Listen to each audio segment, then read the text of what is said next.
need to know for now, and you'll get instructions later on as we go. Thank you. Wonderful, wonderful. So, shalom and salam alaikum, everyone. We welcome you all to our 7th annual interfaith event titled Time and Timeless Contributions of Islamic and Jewish Civilizations from Ancient History to Date. Joined us today in the program are Neighborhood Interfaith Group, Darkhay Noam members, Islamic Foundation of Toronto, and all other additional guests. Since our event is happening during World Interfaith Harmony Week, we thank you all for the support we received.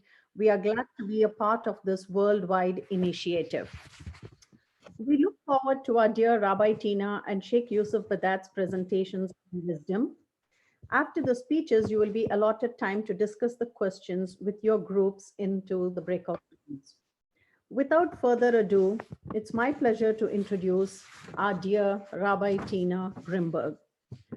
Rabbi Tina Grimberg grew up in Ukrainian city of Kyiv.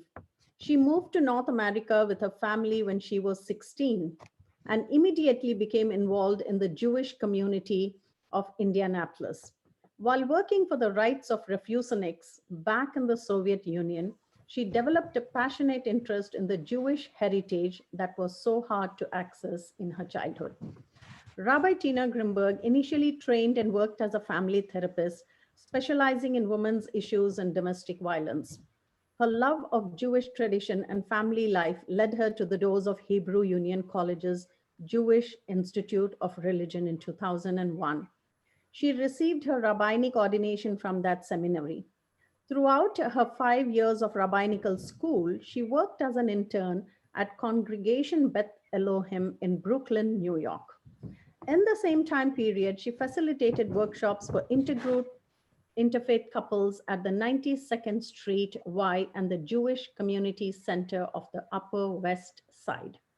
Before coming to Darkhay Noam in 2002, she worked as the assistant rabbi at Beth Elohim.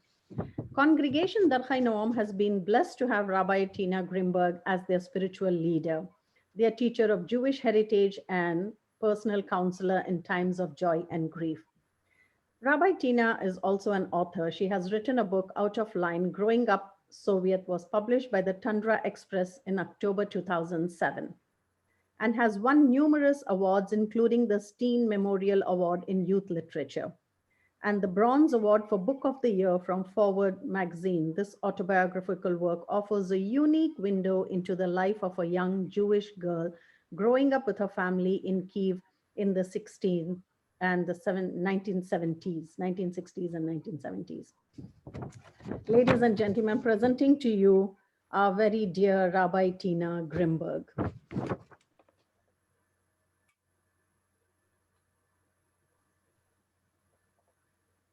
No, we can't hear you, Rabbi Tina. You need to unmute yourself. Yeah. Yes. No, you have to unmute. Rabbi Tina. You have to unmute yourself. Wait. Okay. My apologies. Can you please try it again? There you go. It's wonderful. So, salam alaikum and shalom. And I'm so glad to see you and to be part of our exchange again. I want to say that I miss you and I miss you in person.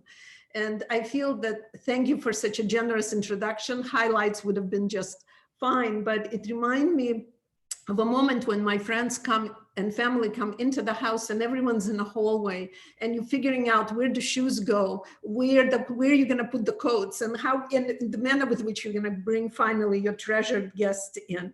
So all this kind of a small detail really matters, but at the core of it is this exchange. And I am forever grateful for this platform.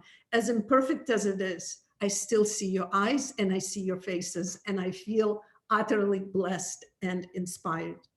Let me just say that there's so many things I could have chosen to speak about. Their humanity is forever resourceful and forever inspirational. I would say that I concentrated on two elements of our civilizational development as Jewish people and its influence of universal aspect of life, and that is celebration of Shabbat or Sabbath or the day of rest. And I would like to take us back to a place of creation. And the Torah begins, Torah, our heritage, begins with the story of God creating the world. And after laboring very, very hard, God finally, after creating nature and mountains and birds and animals, and the human being is placed, even God is tired. What a message. Even God is tired and says, now I'm going to rest. And God sits back to be able to appreciate creation. And in that spirit, this commandment of God, its own self, to rest, the deity rests after it's doing this extraordinary, bringing forth this extraordinary network of universal structure. We're also commanded, like holy being, in 10 commandments, it's a commandment number 4, to observe Shabbat and to rest as well. But not only to us personally, to the Jewish people, but actually to everyone who lives with us as well. And therefore, not only do we rest, but everyone in our household also encouraged to rest, commanded to rest, as well as the animals are not worked on the day, except if the cow needs to be milked, it should not suffer. You actually milk it to relieve its discomfort. And every 7 years, the land is actually lays fallow. You do not plow the land. Let the land rest 7 days. And as well as you, all of you know, the idea of sabbatical, of a scholar, or of, sometimes you hear mothers say, I am so tired, I need my little 2-hour sabbatical, is to be able, the idea of separate and rest. So to be able to speak about rest, it's an abstract concept. How do you walk into this cathedral of rest? What do you do to make sure that this takes place? And I know that with our Muslim brothers and sisters, we also share the day of rest. And I know that on Friday after prayers, some people might go to work, others stay for a meal. And we visited you with joy to see your celebration and acknowledgement of ceasing of the work of the week. There are no other person who described this moment of rest more beautifully than Abraham Joshua Heschel, who is an incredible thinker and theologian of the 20th century. And he says the following, and if you are interested, I will be more than happy to send you a link to his book called Sabbath, which is punctuated by absolutely beautiful graphics. It's a classic for Jews and non-Jews alike. He says the following, which I think is both brilliant and insightful, that throughout the week, what we're trying to do is dominate space. And what I mean by that dominate space is I want to make sure that everything around in my house actually runs in some sort of order. I want to make sure that when I'm in the office, all the emails are answered. I want to make sure that my employees are paid. I want to make sure that I've gone through all the cases I need to see. Human being is dominating space, meaning physicality of our existence. But then there has to be a day when you actually walk away and you enjoy creation. You don't dominate space, you dominate time. Domination, the word is very harsh, but in other words, what you build is not made of anything of brick and mortar, but it is a sanctity of time of being totally present for another human being, for your divine, as you describe it, and for your family. What an incredible message when you put your phone away. What an incredible message when you do not turn on additional, we're now using, of course, electronics because we need it, we're so separated, but we actually sit in front of another person and you look in their face and you say, tell me how you are, without counting minutes, without looking at your watch going, all right, I've got 15 minutes till I run to the next thing. What a difference when the Darchei Noam, we gather for a meal and we sit. We can have brunch on Sunday, sure. We can also come Wednesday for a little potluck, sure. But I guarantee you the feeling is different if you come on Saturday morning and you sing your heart out and you see people you love. And then you take a cup of tea afterwards and you sit around the table. The feeling is other. You need 3 things to convey this feeling, says Heschel. You need God, your God, you need a soul, and you need a moment. These three things are always here. Just to be a blessing, just to live is holy. Abraham Heschel says the following: we Jews did not leave great edifices of architecture. Cathedrals were not our things. There are very few synagogues we left behind in Europe or in somewhere in the ancient Near East that required an absolute all-stunning architectural marvel. That's not what we've done. We created ideas and concepts. To create cathedral in time is our ability to create Shabbat and surrounded by blessings and structure. So how is it done? First of all, there is a lighting, as Friday night comes, there is a lighting of the candles. There is the singing of the Kiddush, which means sanctification over blessing over wine. And in that blessing, we remember several things. One is creation and God's majesty in creating the world, at times incomprehensible to us, but it's the world of flowers and poetry and nature and thunder and eventually redemption. The second thing that acknowledges we have been slaves. We know the hardship. We rest so everyone can rest as well along with us. Because you know you've been a slave, then the rest is sweet. The difference between a slave and a free person is you can determine when you rest. The rest is the gift that you share with the divine. So let me just read to you by words by Heschel. He's not easy. You need to concentrate, and that's why I recommend very strongly you either get the book or you're welcome to my notes. The meaning of Sabbath is to celebrate time rather than space. 6 days a week, we live under the tyranny of things of space. On the Sabbath, we try to become attuned to holiness in time. It is a day on which we're called upon to share in what is eternal in time, to turn from results of creation to the mystery of creation, from the world of creation to the creation of the world. 6 days a week, we wrestle with the world, bringing profit from the earth. On the Sabbath, we especially care for the seed of eternity planted in the soul. The world has our hands, but our soul belongs to someone else. 6 days a week, we seek to dominate the world. On the seventh day, we try to dominate ourselves, meaning you control your impulse for absolute the best. I used to always, my husband and I, when we would light candles, and if there was something to be said about a mundane running of the house on Friday night, and sometimes conversation turned it, did you finish this? Did you call so-and-so? Did you? He would say to me, he said to me, there's candles are lit. The eyes of God is upon us. At that extraordinary presence. Would like to offer you a wonderful story by David Wolpe, one of my colleagues, a teacher. He now lives in California. And he describes that his young daughter, who grows up in a home where every night the candles are lit and the wine is, the blessing over wine is recited, where the Torah is learned. She says to me, he writes, I'm an absolute awe that the child growing up, receiving a blessing as he puts his wife put their hand on her forehead to give her a blessing. She just knows. She's a little soul, a 4-year-old, but she knows this is the moment, and she demands nothing but being other than to being next to her family. As he writes, God's greatest gift is to endow human being with a capacity to perceive and to create holiness.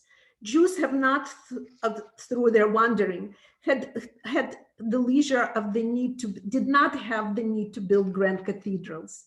Yet we have celebrated the Sabbath, cathedral in time.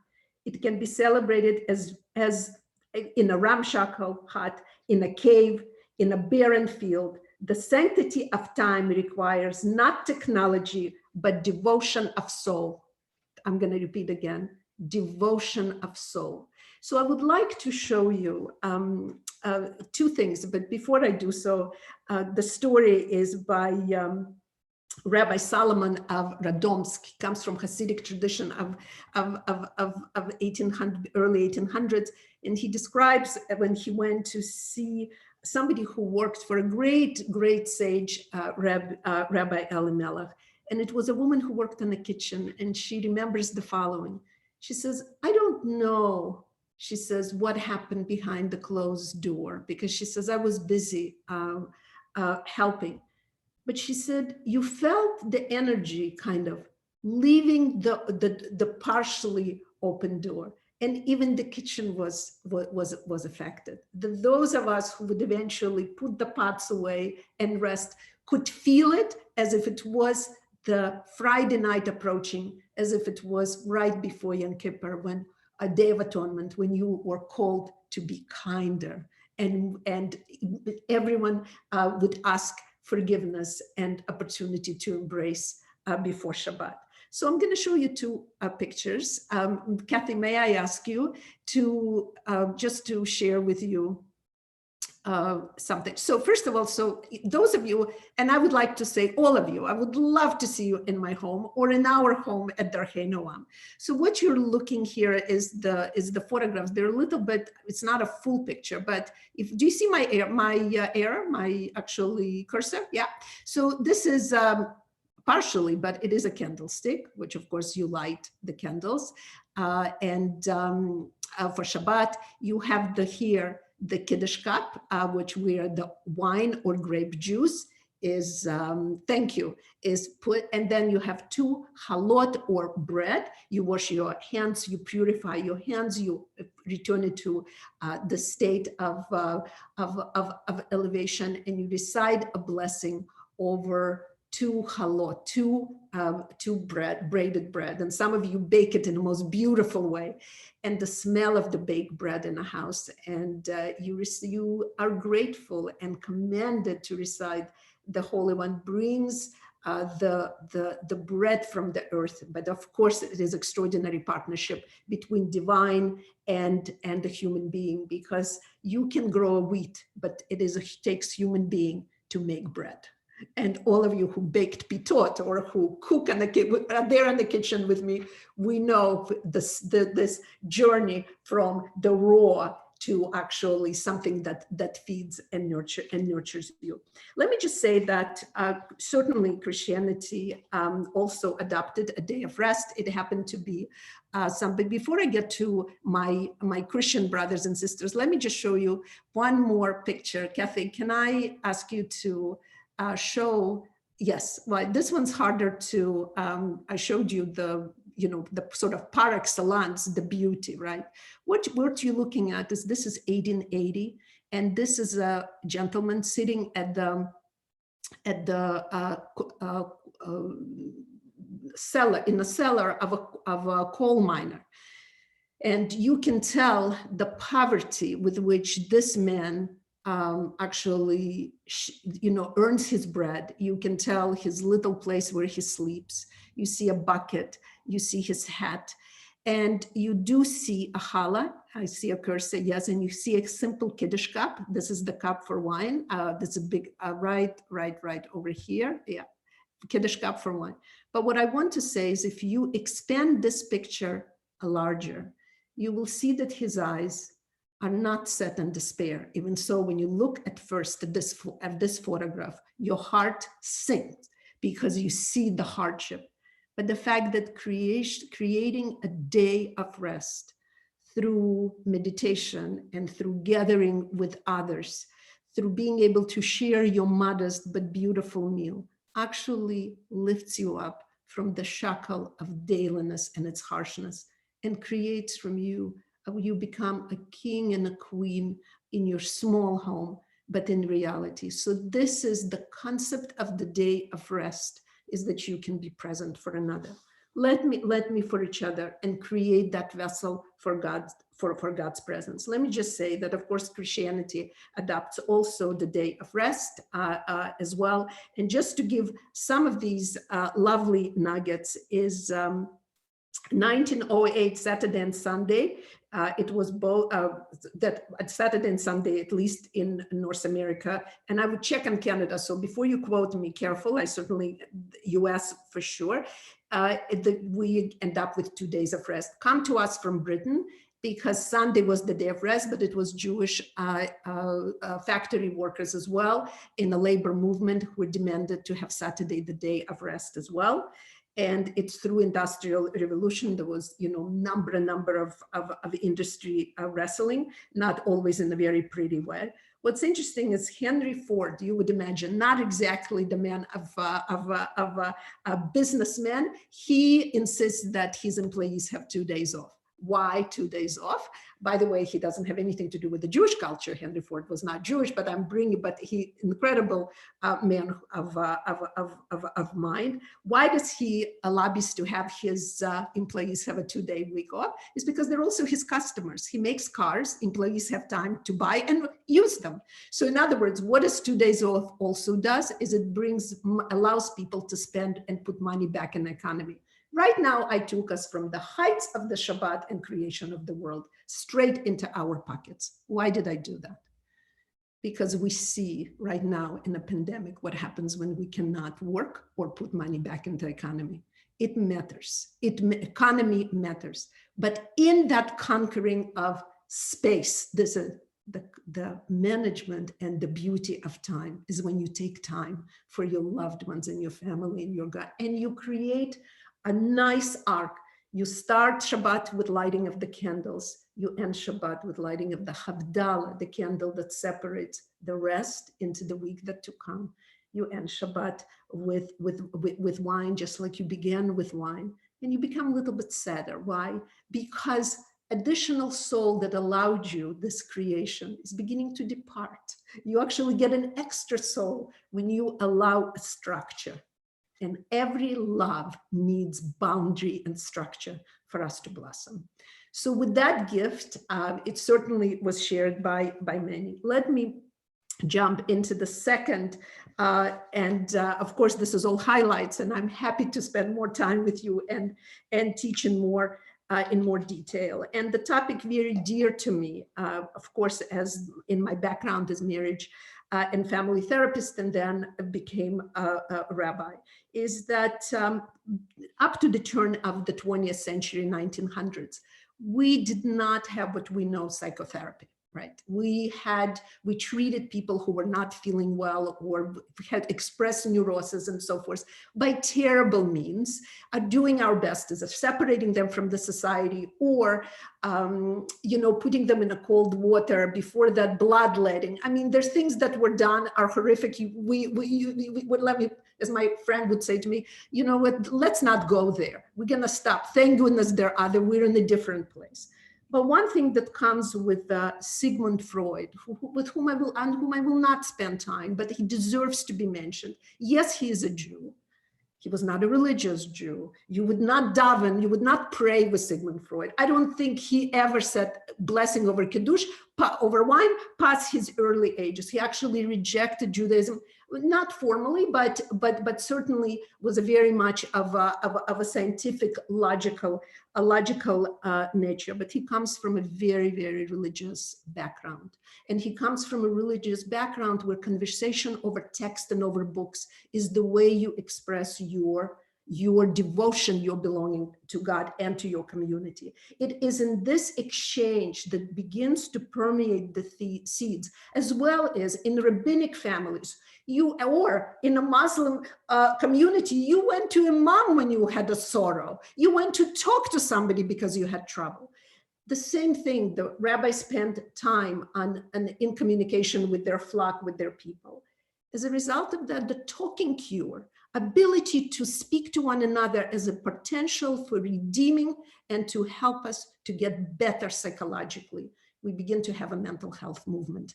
And I'm just going to show a picture of Sigmund Freud, which of course you all know is a very handsome, very serious looking gentleman. Now, I would like to read what is written. out of our vulnerabilities will come your strengths. It's brilliantly, out of your vulnerabilities will come your strengths. Out of our vulnerabilities is where the strength is drawn. Sigmund Freud has a number of students in Vienna. One of his students is Viktor Frankl, on whom I do want to spend a bit of time, and I know I'm probably late and you will forgive me. So Kathy, may I just show the Frankl's photograph? And Viktor Frankl, the name is very well known to you. He's the author of a book, Man's Search for Meaning. The reason I picked Frankl is he is the father of what you call logotherapy, or therapy, a form of therapy that seeks meaning and purpose for the client's life, not happiness. I'm going to repeat again. The point of logotherapy is not happiness, but meaning and purpose. Everything can be taken from a man, but one thing, the lust of the human freedoms, to choose one's attitude in any given set of circumstances, to choose one's own way, okay? You can take everything away from us, but you cannot take away our choice, the way we choose to think and the way we choose to see our circumstances. Where does Frankl receives this hard, incredible, truthful, beautiful Torah, if I may say, teaching that he shares with the world? Frankl is not in the inner circle of Freud, but he's one of his students, right? Frankl, as a young man from Austria, is deported in concentration camp. He and his pregnant wife and his parents, he's separated from them immediately. His wife is, he doesn't see his wife. In his coat that he wears when he's picked up, he hides a manuscript of his work on logotherapy, a therapy that seeks, as I described, to help clients to find meaning and to find purpose. His desire is, and he's hoping that he can actually publish it when he survives Auschwitz and Dachau, the worst of concentration camps, where most nobody came out either sane, or certainly in those who have perished. What he noticed in the concentration camp is that, unlike we think that it were robust men who survived, it's because they were physically strong, actually men who seemed to be able, people who were able to endure the impossible, were people who were capable of retreating into the world of their richness, of their soul and their mind, and draw from it a certain beauty that could not have been tarnished by their misery of which they were subjected to. And he would describe that when guards were not looking, in a frozen temperatures, they were picking at the hard soil and the ice. Over a sudden, if the guard was not looking, the shovel would drop and men would stop and look at the sunset and be at awe of creation. Where does this wealth comes from when your body cannot endure? Viktor Frankl endures concentration camp.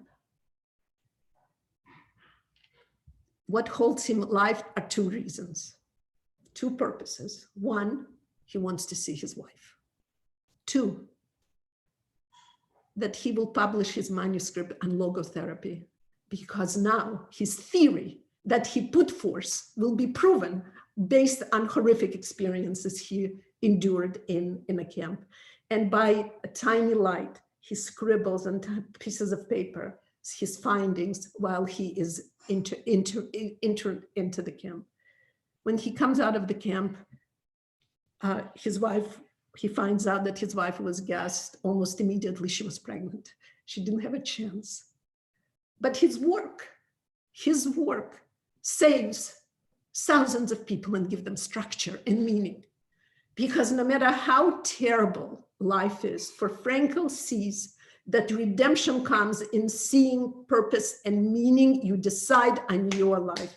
He comes out of the camps and he opens up centers that deal with suicide, that deals with addictions. He stays in Austria. He does not leave Austria, sets up centers, and logotherapy begins to become practiced and adopted. The techniques are adopted throughout therapeutic setting.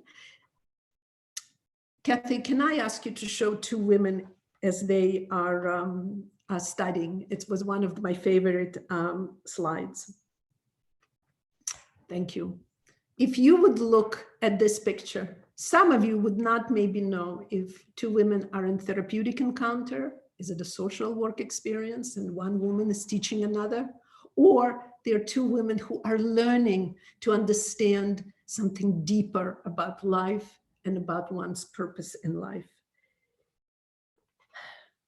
Frankel writes, not what I expect from life, but what life should expect from me. Happiness is not a goal. We're all imperfect and we're uniquely placed to do something that only us can do. We are irreplaceable. Nazi control our body, but not our mind or our dreams. What kept him alive was to be able to stand in front of the lecture hall and help young people to find meaning and purpose.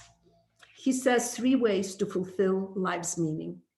Creating work of love. It can be your family or it can be your cause. Appreciating nature and people around you that are filled with blessing for you and a presence of a soul and your attitude towards suffering. He gives an unbelievable example of a man on a ship, a Leviathan, who is taken to the island because he was a criminal. And he lost everything. He will never get out of the island. His life is in nothing. But on that ship, Leviathan, a fire breaks out. And he is unshackled and he saves 10 people in that moment. Eventually he's pardoned. Frankel says, if he would have taken his life before they took him on a ship, 10 people wouldn't have survived. That at every moment, life asks us, what can you contribute? And our response is a response, Hineni, here I am, use me and find a place and purpose. Life is not something, it is an opportunity for something. A door to happiness always opens outward. He actually quotes Kierkegaard. The door to happiness opens outward. You want sustenance and fulfillment in your life? Give it away. And then the door will open for your own. So I would recommend very strongly Viktor Frankl, Yes to Life, in addition to Man's Search for Meaning. The first time ever, his lectures that just been released and translated from German to English beautifully by his son-in-law and Daniel, introduction by Daniel Goleman. It is a read, it is universally appreciated. And may our life be filled with meaning, which we define and redefine every single moment. You can be a religious Jew, you can be a secular Jew, you can be a religious Muslim, you can be a Muslim who lives in a society. It is for us all to be able to place ourselves in a network of life and be that blessing. So I don't want to look at time because I'm probably over. And if not, I'm happy. I doubted that I'm under, but it is, I want to hear from my wonderful colleague. I don't think I have any more slides left, Kathy. I think we've used them all, right? Yes. I will show you more things later on, but this. So I would like to say that I appreciate very much working with my colleagues and my fellow soldiers for good. And what I mean by that is you're called to do right. And any moment you're called to stand up, whether it is in below 20 or whether it is in the heat, whether it is in the weekend or whether it is in the evening.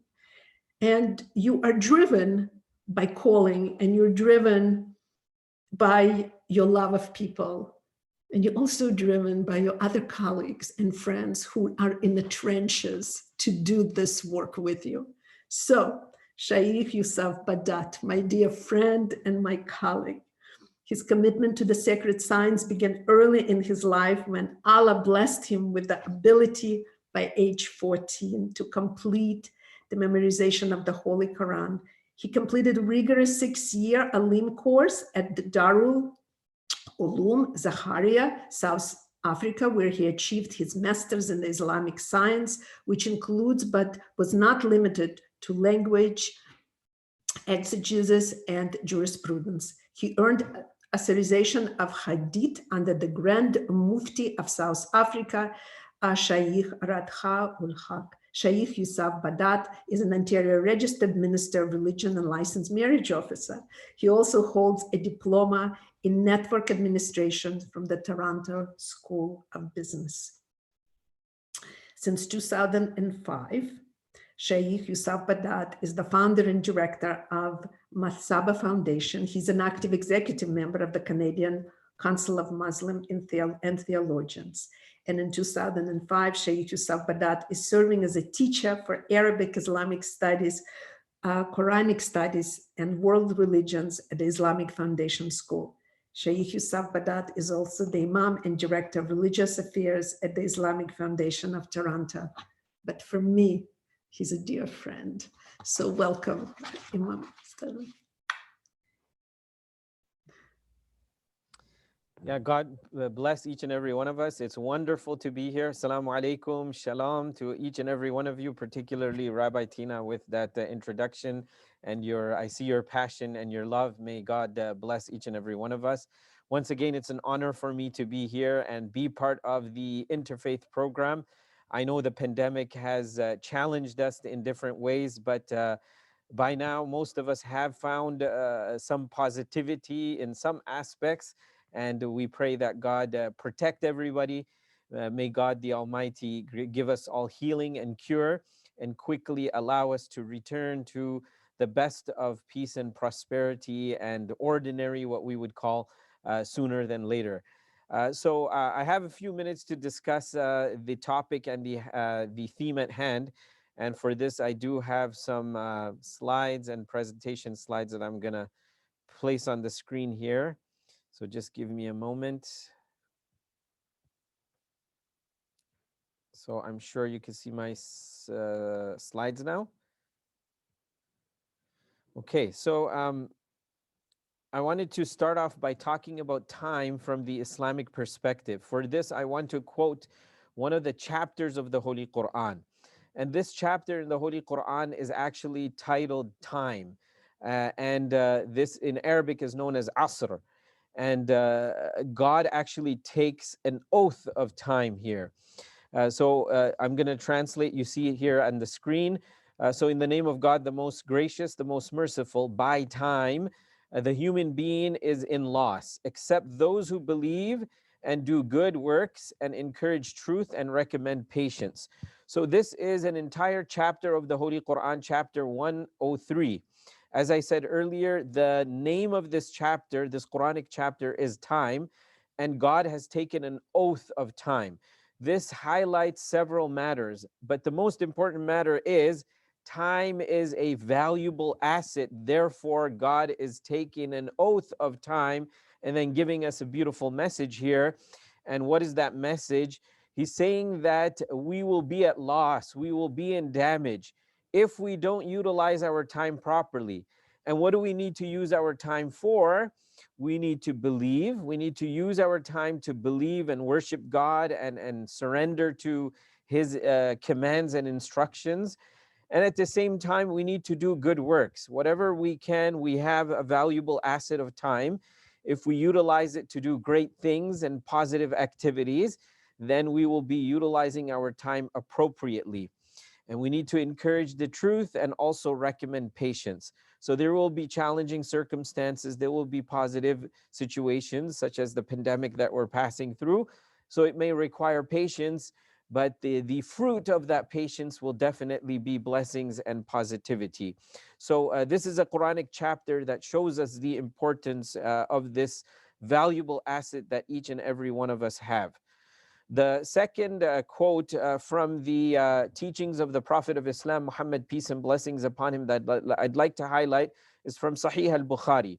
And the Prophet of Islam, Muhammad, peace and blessings upon him, says the following: there are two blessings in which many people incur loss. They are health and free time. So what the Prophet of Islam, Muhammad, peace and blessings upon him, is telling us that many a times we will be in a deception, or will be in a sort of loss in regards to these two blessings. And what are they? They're health and free time. So we all have health in some way or the other. We have energy, we have stamina, and then we have this valuable asset of time that we are talking about. So again, the same theme here, the Prophet of Islam is telling us, he's indicating if we don't utilize our free time and our health, if we don't use these valuable assets, they'll quickly slip away. And many of us, we can relate to this where, many a times we can say to ourselves or to others that, you know what, I wish I could have done more. I wish I could have completed this and that. I wish I could go back in time and repair things or do things in a better manner. But once it's gone, it never comes back. And that's exactly what the Prophet of Islam, Muhammad, peace and blessings upon him, is teaching us here, that we don't want to get in as a loss that we regret later by wasting our health and our energy, as well as wasting our time. So again, a profound teaching of the Prophet of Islam in reference to time and good health. Now, this final statement of the Prophet of Islam surrounding the topic and the theme of the importance and this valuable asset of time is the hadith on your screens, the statement of the Prophet of Islam, which is quoted in Al-Adab al-Mufrad of the same author, Imam al-Bukhari. What is that statement of the Prophet of Islam? If the final hour comes while you have a seedling of a plant in your hands, and it is possible to plant it before the hour comes, you should plant it. So basically what the Prophet of Islam is telling us, that even if the world is about to end and you have something that you could contribute and you could make a difference and you could use your time appropriately, then do that. Even though the day of judgment is about to occur and it's happening, you have a seedling in your hand, plant it and make a positive contribution, make a positive mark, and that will be part of the process of what God wants us to engage in doing. So these three quotations, one chapter of the Quran and two statements of the Prophet of Islam, Muhammad, peace and blessings upon him. The reason why I selected this is that we want to remind ourselves that time is a very valuable asset. And I've seen many of you during this pandemic, despite the challenges of not being able to travel or gather, you're using your time wisely by connecting with others through the platforms of technology that we've been doing, including at this event. Many of you I know have taken on online courses. Some of you were unable to do the formal acts of worship, and you would always depend on the Imam or the synagogue or the church or the mosque, etc. But now I'm hearing many of you are learning these recitations and learning these formal acts of worship because you want to do it yourself at home as well. So these are all great examples of how, even though there may be challenges surrounding us, yet we are using our time wisely to bring about positivity within our own context. And we're also being amongst those who connect with others to make a positive mark and a positive contribution. Now, the second aspect in reference to today's segment of the topic or the theme is contributions and inventions.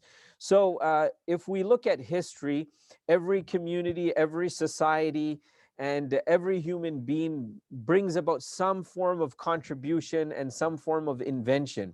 It doesn't have to be, as my colleague Rabbi Tina pointed out, it doesn't have to be a cathedral or a structure or some great thing that people marvel at in terms of a physical structure. It can be with your presence. It can be a contribution through your connection with God. There are different ways that we bring about contributions within our families, our communities, and our societies. But in particular, I want to give reference to two books and this is part of an organization that is connected to the National Geographic. And a few years ago, we had here in the Ontario Science Centre a whole exhibition surrounding this same theme and this topic that we are speaking about. Some of the Muslim contributions from the past, which have impacted the world today, and we continue to benefit today. So these two books that you see on the screen here, 1001 Inventions. The first is more for adults, the purple looking or the blue looking book. And the title is 1001 Inventions, the Enduring Legacy of Muslim Civilizations. And there's also a website, and the website is the same name, 1001inventions.com. And then we have a kids version of that, 1001 Inventions and Awesome Facts for Muslim Civilization, from Muslim Civilizations. So the idea is the authors and the organizers of these two books, what they've done is they've gone into Islamic history and they've looked at key Muslim individuals who have come up with some form of contribution, some form of inventions or creations that are alive, well and alive today to some degree or the other. And that contribution has shaped many civilizations in the past, and also, as I said, impacts our communities and our societies today. So I just want to highlight a few of these contributions and inventions and then head towards my conclusion. So in this book, it points out some of the things that we all enjoy. For example, coffee. The Arabic name for coffee is qahwa. And as you can see here on the slide as well, that the historians indicate that there was an individual who was grazing and he came across the coffee bean, and it developed to the manner in which we drink coffee and process coffee, whether it's decaffeinated or not, etc. But again, it goes back to a Muslim individual who came across this and played around with it, experimented with it, and it came to the point where it's resulted in a great drink that we enjoy today as well. Another common feature of today's time is cameras. We see many of you here on this platform as well with your cameras on. Again, the word camera, it originates from the Arabic word qamara, which actually means a dark room. The name of the moon is also qamar in Arabic because it is the illumination amongst the darkness of the night. So again, historians go back to an individual whose name is Ibn al-Haytham, who worked around with different curtains and lenses, etc., till the point where he was able to, come up with this invention. And again, everybody nowadays has practically a smartphone, which has a camera. And again, it originates from this great Muslim physicist, Ibn al-Haytham. And then we also have modern travel is through planes. So a famous individual from the Islamic history, many a times we talk about the Wright brothers, but even before the Wright brothers from the Islamic history, a great scientist, Ibn Firnas, he is the one who made some attempts studying the flight of a bird, studying how it lands and how it takes off, and then developing this whole technology of what we would say a flying plane. There were some experiments done back in the days in Baghdad as well as in Cordoba, in Al-Andalus, Muslim Spain, back in the days. And again, we see how modern technology has advanced that to the modern flights of today. And then we have what we call the engine or the motor. Again, a great personality from Muslim history whose name is Al-Jazari. He was a famous inventor, a famous individual who invented many things. From amongst one of those things is the process of the engine. And again, many devices, many apparatus that we use today has the same basis of the engine with the pistons and with the formal procedure of valves, etc., how the combustion is created, and then it moves even huge trucks and huge apparatus. And then finally, the last example that I want to highlight here is of medical and surgical instruments. Again, a great Islamic personality, Al-Zahrawi. He is known to be a great medic of the past, and what he's done is he created different types of, he invented different types of surgical instruments. Again, if we look at modern surgical instruments today, they look very similar to the diagrams that he first developed back in the days with his mind and his understanding of how to operate on humans who require surgery. So again, why did this all come about?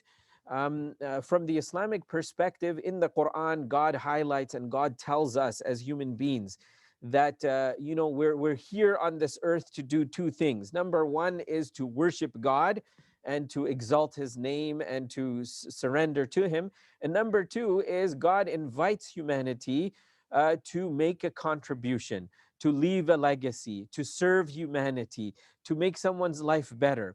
And God tells us to utilize science in the Holy Quran. He tells us to utilize the different resources that he's put on this earth so that we can bring about a positive contribution. And that in reality is also a form of worship. When we help another, when we support another, when we bring about a positive contribution in another, in many ways that we are able to do so, then we are actually serving God himself, and we are being part of the process which God has instructed us to do. And to conclude here, I just want to reiterate the lessons that we can learn from all of this that we have been discussing. One is we all have the asset of time. No one has more time. When it comes to wealth, we can say, you know what, someone is able to do a little bit more because they may have more resources or they may be more intelligent, etc. But when it comes to time, we are equal in time. We all have 24 hours in a day. We all have night and day, but it's up to us how we utilize it. Those who are very good with their time management, I've seen individuals who lived very short lives, but their contributions are immense, and their connection with God is admirable. So we all have a life, and we all have some kind of resource or some kind of assets. So how are we utilizing these things? We need to ask ourselves this question and make that concentrated effort to use our time wisely and make positive contributions. Make time, as my colleague also said, for important persons and important matters, whether that be for God or whether that be for our loved ones or for those who suffer across the globe. Whatever is important to us, we will take out time for that. We always hear a very common statement, I'm busy. Really, we're busy with whatever is important to us. So if God is important to us, we'll take out time to worship him. If our family is important to us, we'll take out time to spend time with them and cherish the moments of happiness and love from our families, our community members, and our societies. When we see suffering across the globe, we'll take out time and we'll spend from our resources to change the things for the better in people's lives. And all of you continue to do that in your own ways. And that is exactly what the message I have here for myself and everyone. And use time for contributions. As I said earlier, that God has sent us in this world for these two matters. One is to worship him, and one is to be of service to his creation. And when we develop different contributions in any way, shape, or form, we are actually fulfilling that great summoning and great command and instruction from God. So that is my brief presentation here. Once again, it's always great to engage with our fellow faith partners, and we are strong when we come close to one another. Even though we are not at a synagogue this year, we're not at a mosque this year, but we are online, and I can feel the love. I can feel the energy from all of you, and also my partner here, faith partner, Rabbi Tina. And once again, I'd like to thank all the organizers and all those who are behind the scenes in putting this together and allowing us to share at this particular moment. Thank you.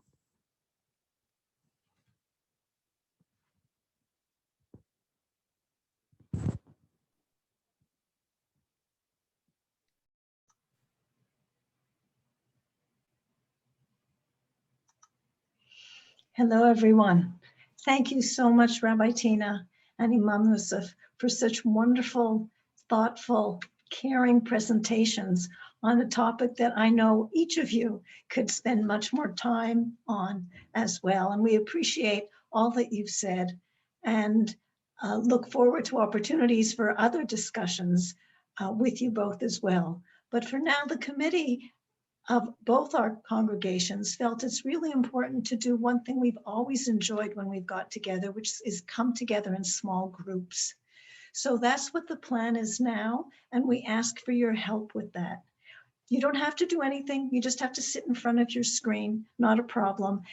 Through the beauty of our wonderful technician, Kathy, and Zoom, we will be put into small groups of approximately 7 people and approximately a mixture of people from our communities and from our visitors. And in this room, we do have tasks. In fact, the Rabbi and the Imam have set the tasks for you, so we continue the conversations. There are 4 questions that Imam Badat and Rabbi Tina have asked that you consider for conversations. The first one is, how do we make timeless contributions in our societies or communities? The second is, why do many people say I have no time? The third is, what makes people distinct with the way they use time? And the fourth is, what was one aha moment from the presentations?